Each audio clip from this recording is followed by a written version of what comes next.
E aí pessoal do nono ano, tudo bem com vocês? Aqui quem fala é o professor Adriano Leres, professor de História, que dá aula em Santana de Parnaíba. Estamos aqui para mais um vídeo, uma videoaula, é claro.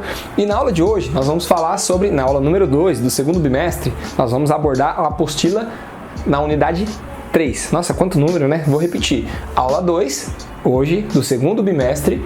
Vamos usar a apostila do segundo bimestre na unidade 3. Que página? Da página 6 até a página 9.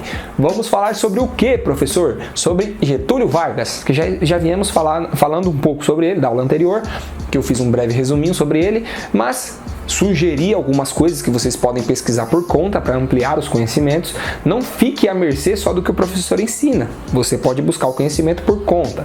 Então, na aula de hoje, a gente já vai falar de uma fase mais adiante do governo de Getúlio Vargas, que é a fase do Estado Novo. Resumidamente, é a ditadura de Getúlio Vargas. É o momento que ele coloca um governo bem autoritário. Autoritário quer dizer que ninguém mandava nele, ele não tinha o seu poder controlado por ninguém. Não tinha o Congresso, não tinha o Senado fiscalizando o presidente. Não tinha o poder judiciário. Pelo contrário, ele exercia o poder de uma forma centralizada. Centralizada quer dizer, ele mandava, tá bom? Como isso aconteceu? Vamos lá. Dia 10 de novembro de 1937, Getúlio Vargas implantou o Estado Novo, usando o que como justificativa? Tipo assim, eu vou dar um golpe aqui, vou colocar um governo autoritário e vocês têm que me obedecer. Ué, mas por que, Getúlio? Ele vai falar, simples, porque há um plano em ação. Os comunistas, ameaça comunista, o fantasma do comunismo, os comunistas vão tomar o Brasil. Sabe aquele medo que até hoje algumas pessoas gostam de colocar nas pessoas? O comunismo vai tomar o Brasil, como se o comunismo fosse algo, sei lá, um monstro, uma ameaça zumbi no Brasil.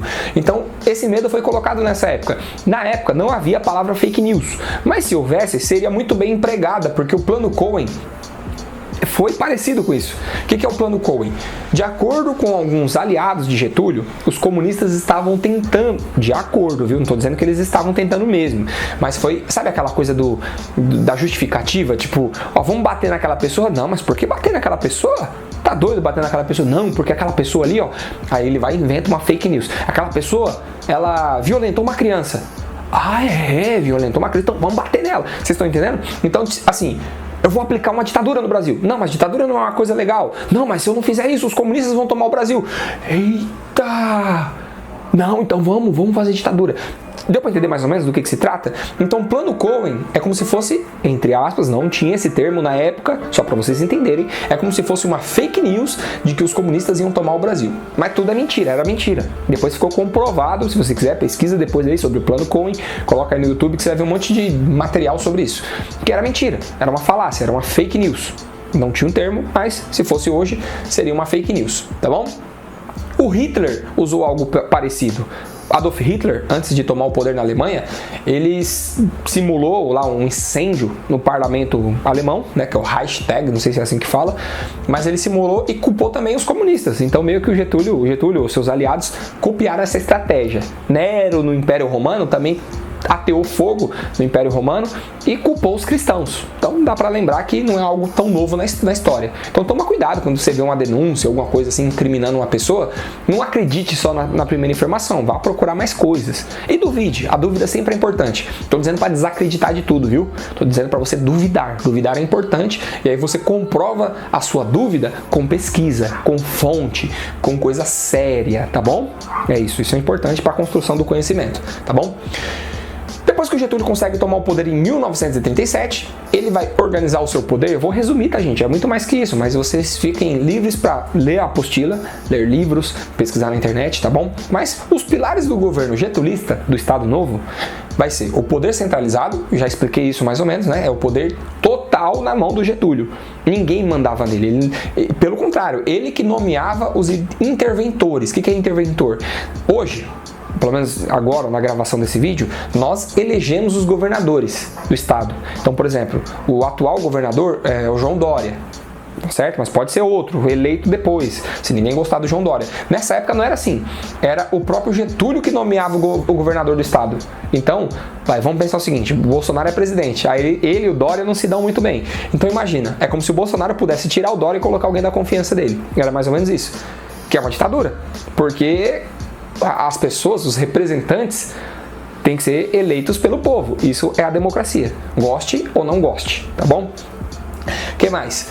O Getúlio Vargas, ele perseguia a oposição. O que é perseguir a oposição? É quando você não gosta daquela pessoa que está te criticando, falando algumas verdades ou expondo os seus pontos negativos, porque assim, gente, a oposição, ela é importante, ela é muito importante. Eu gosto de oposição, até a mim. Então, se um dia algum aluno ou você que está me assistindo fala assim, professor Adriano, não tá legal tal coisa que você está fazendo. Aí eu vou perguntar, por quê? Aí ele vai falar as coisas ruins. Assim, das duas uma, eu posso pegar as coisas ruins que ele ressaltou na minha aula e melhorar.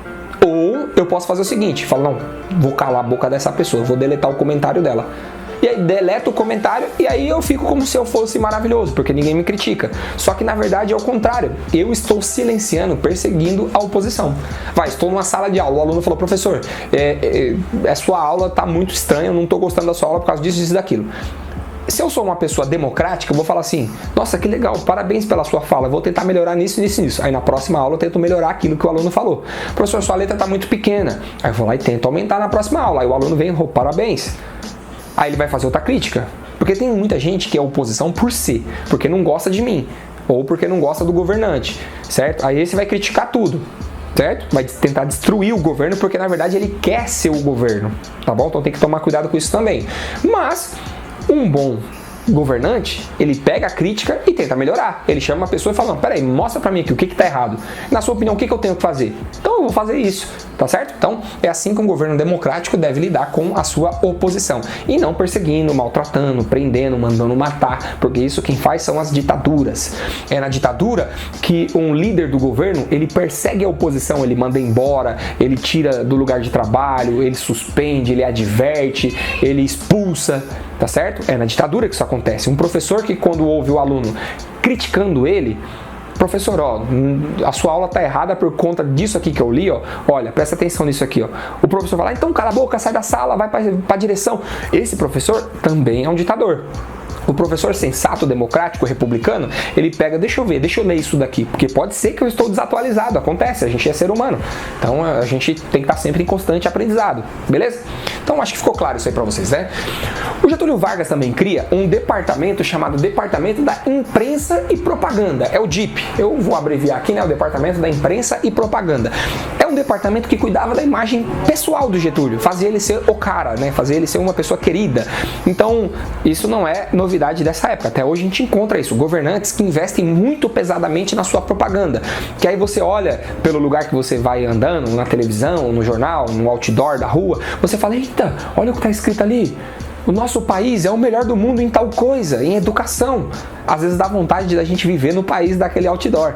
É o país da propaganda. Por quê? Porque não parece muito com a nossa vida. Pois bem, o Getúlio Vargas também fazia isso. Ele investia pesadamente em propaganda. Ele vai ter um programa na rádio só dele, porque na época ainda não era muito forte a televisão como a gente conhece hoje, redes sociais. Então o rádio era um recurso muito importante para divulgar informação. Então Getúlio Vargas tinha um programa chamado Era a Hora do Brasil, que depois ficou a Voz do Brasil. E tem até hoje. Se você ligar a rádio, se eu não me engano, é 7 horas da noite o horário. São às 7 da noite. Você vai ouvir um programa que é a Voz do Brasil. E o próprio Getúlio Vargas, ele falava, ele começava os seus discursos, ele era um presidente populista, né? Populista é que tenta agradar o povo, tenta falar a língua do povo. Ele vai ser o primeiro a fazer isso aqui no Brasil, inclusive. Ele vai começar os seus discursos, trabalhadores do Brasil, certo? Era uma forma de dialogar com a classe trabalhadora, que é a maioria no Brasil, que são os pobres, né? Então, só para vocês entenderem como ele se preocupava com a imagem dele de um presidente popular que era linha dura, mas ao mesmo tempo queria ser querido pela população, tá certo? É uma estratégia de governo que não é só do Getúlio. Muitos presidentes fizeram isso. Alguns presidentes tentam alegar essa característica no Lula, porque ele era um presidente extremamente popular, populista, chame como quiser. O próprio Bolsonaro, que é um presidente que tenta falar a língua do povo, tenta falar de uma forma que o povo entenda, não fala difícil. Alguns vão falar, não, é porque ele não consegue. Aí eu não vou entrar nesse mérito porque eu não quero falar de governantes. Eu só estou ressaltando a característica de ser popular, certo? Ou populista, tá bom? Vamos lá. O Getúlio Vargas também, ele criou uma forma de intervir nos livros didáticos. Então era comum você abrir, vamos pegar o caso nosso aqui que é a apostila, mas você abrir o livro didático e na sua apostila tá lá uma propaganda do governo, uma propaganda do Getúlio Vargas, o homem querido do Brasil, o homem mais amado do Brasil. Tá uma foto do Getúlio Vargas na escola, imagina você entrar na escola, tá lá a foto do Getúlio Vargas te olhando. Então é mais ou menos O Hitler também fazia algo parecido, né? Que é investir na sua propaganda com Joseph Goebbels, que era o ministro da propaganda e era um aliado pessoal de Hitler, né? Então, o Getúlio Vargas investia muito nisso. Ele vai instituir o ensino cívico, né, que é a prática do civismo, de cantar o hino, de se comportar amando a pátria, etc., com desfiles pomposos, desfiles maravilhosos em épocas festivas, como 7 de setembro. Pessoal, mas essas coisas tem até hoje, então, para vocês verem que o Getúlio Vargas deixou legado, né? Então, é isso, resumidamente é isso, o Estado Novo, né? Eu apresentei algumas coisas, mas nas próximas aulas a gente vai continuar. Tá? Eu vou falar sobre a política econômica do Estado Novo. Por enquanto eu só falei de algumas questões da propaganda e do poder centralizador, da escolha dos interventores, tá certo? Vamos para o exercício. Você vai abrir na página 9 da sua apostila do segundo bimestre, que no caso é a unidade 3. Então, página 9, que é a última página aí que a gente vai ter na aula de hoje. Pausa para você pegar a apostila. Pegou a apostila? Solta o pause, vamos lá, vamos começar. Exercício 1 da página 9. O golpe de 1937, que culminou na instituição do Estado Novo, ocorreu 3 anos após a promulgação da Constituição de 1934. Então vai ter uma Constituição em 37, que vem depois a de 34, certo? Então o Brasil ficou 4, 5, 6, 7, 3 anos só com a Constituição, porque já veio outra em seguida. O que provocou essa nova alteração constitucional? Então, o que provocou a alteração constitucional, né? Vocês vão ressaltar aí que foi o golpe do Estado Novo, né? Que o Getúlio Vargas quis continuar na presidência, né? Você pode falar também sobre a ameaça comunista do Plano Cohen, que eu já expliquei do que se tratava, que não era nada real, era uma coisa que o Getúlio usou para justificar o seu golpe. Por que golpe, professor? Golpe é quando o governante ele toma uma decisão sem atender os interesses da população ou sem participar das regras do jogo, sabe? Vamos supor, o jogo tem uma regra. Aí o cara viola toda a regra do jogo, que no caso é a Constituição de 34, para fazer uma nova forma de governo. Aí não pode, né, gente? Então é um golpe, tá certo? Quando não atende às regras do jogo. Então ele vai fechar o Congresso Nacional, né, no dia 10 de novembro de 37, que é isso aqui, certo? E vai outorgar essa Constituição aqui de 37, que eu já falei sobre ela, tá bom? Então vocês podem abordar sobre isso aí, já é a resposta da 1. Pausa para você responder. Soltou o pause, vamos lá, exercício 2, vamos que vamos, valeu!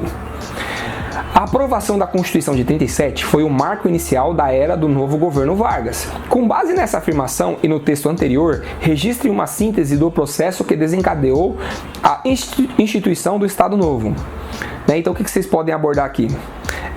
Você pode falar que havia uma corrida presidencial, né, nesse ano de 36, 37, já estavam meio que articulando os planos para uma nova eleição, e o Vargas não queria que tivesse eleição, ele participar dessa eleição, e ele vai meio que correr nos bastidores para poder se perpetuar no poder, que foi o que realmente aconteceu, tá certo? Perpetuar assim, né? Ficar mais tempo no poder do que ele deveria, contrariando a Constituição. Que mais? Aí você vai... deixa eu ver aqui. Você pode falar que ele vai utilizar um mecanismo de repressão, né? Qual que é o mecanismo que ele vai utilizar? A Constituição de 1937, perseguindo a oposição, e continuando a escolher os interventores.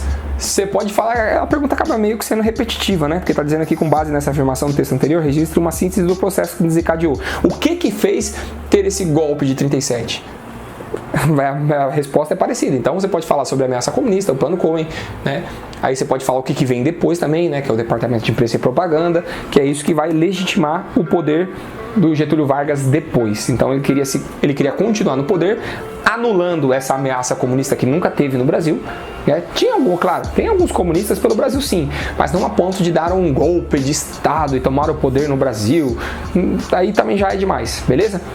Então é isso, vocês respondem aí a 1 e a 2, tá certo? Enquanto isso, eu vou finalizar essa aula falando algumas coisas que eu sempre falo em todas as aulas. A nossa aula está sendo uma aula assíncrona. O que é uma aula assíncrona? Você pode assistir na hora que você achar melhor, de manhã, de tarde, de noite, a hora que o vizinho empresta o Wi-Fi, a hora que seu pai, sua mãe chega com o celular do trabalho, ou a sua mãe fala: filho, não assista a aula de história cedo não, deixa para assistir de noite que a mamãe quer assistir junto com você para ajudar você. Então a aula de história ela é uma aula assíncrona, que você pode assistir com seu pai, com sua mãe, com seu irmão, a hora que você achar melhor. Então, nesse sentido, Eu só pego no pé de vocês para que assistam a aula, é claro, para realizar os exercícios, ouvir a explicação, interagir com o professor. Então, deixa o like aí para interagir com o professor. Pode colocar nos comentários aí o que você está achando da aula, ou se você tiver uma pergunta, uma sugestão, uma crítica, se você não concorda com alguma coisa que eu estou falando, pode colocar nos comentários, é sempre bem-vindo. Ou se você quiser colocar algum filme que você já assistiu, algum desenho, algum jogo de videogame, sei lá, qualquer coisa, pode usar os comentários, porque o comentário é para isso mesmo, é para a gente manter essa interação bem legal. Ou se você quiser elogiar meu trabalho, porque o elogio é sempre bem-vindo, a gente adora receber elogio, tá bom? Mas fora isso, agora, o que tá valendo nota mesmo é preencher o formulário que está na lista aqui na descrição do vídeo. Tem um link na descrição do vídeo que é o formulário, que é a lista de presença, que você vai colocar o seu nome, sua escola, a sua série, turma e um resumo da aula. Então, o que nós falamos na aula de hoje? Falamos sobre o Estado Novo, como é que teve o golpe do Estado Novo na figura, na pessoa de Getúlio Vargas. Foi isso que a gente falou na aula de hoje, beleza? Então, preencha o formulário, que aí lá no final do bimestre eu vou registrar essa participação de vocês para poder dar uma nota no final e ninguém ter prejuízo com isso, beleza? Fora isso, estamos lá no WhatsApp, no grupo da sala, pode pegar meu contato, manda mensagem se você precisar. Por enquanto é isso, tamo junto, valeu, aquele abraço!